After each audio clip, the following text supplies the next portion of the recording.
সরকারি চাকরিতে ৩০% মুক্তিযোদ্ধা কোটা বহালের রায় স্থগিত করে চেম্বার আদালত। এ নিয়ে আপিল বিভাগের পূর্ণাঙ্গ বেঞ্চে শুনানি হবে ৪ জুলাই।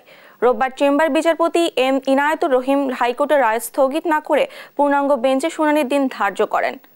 এর আগে প্রথম ও দ্বিতীয় শ্রেণীর সরকারি চাকরিতে মুক্তিযোদ্ধা কোটা পদ্ধতি বাতিলের সিদ্ধান্ত অবৈধ ঘোষণা করে হাইকোর্টের রায় স্থগিত চেয়ে আবেদন করে রাষ্ট্রপক্ষ।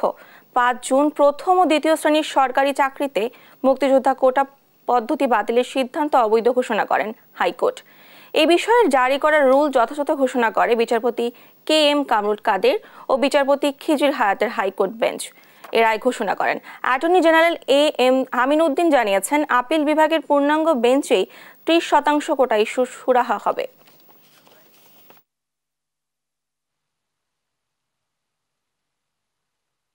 যেহেতু আগে কোটা ছিল, কোটাটা এখন বাদ দিয়ে দিয়েছে। এখন যদি কেউ যদি অ্যাগ্রিড হয়, সে যদি রিট পিটিশন ফাইল করে, সেটা কোর্টকে দেখতে হবে যে এটা কোটা রাখাটা যে এটা কি কোনো সরকার পলিসি নাকি আইন নাকি অধিকার। হাইকোর্ট ডিভিশন যেহেতু রায় দিয়েছেন, দিয়ে ওটাকে রুল অ্যাবসলিউট করেছেন। আমরা আজকে গিয়েছিলাম চেম্বার জাজে, উনি বলছেন যে ৪ তারিখে পূর্ণাঙ্গ বেঞ্চে শুনানি হবে। আর বলছেন যেহেতু এখনো রায় বাইর হয়নি, অতএব এটা নিয়ে কোনো কিছু হচ্ছে না, তো সেই ক্ষেত্রে ওনারা ৪ তারিখ শুনানি করবেন।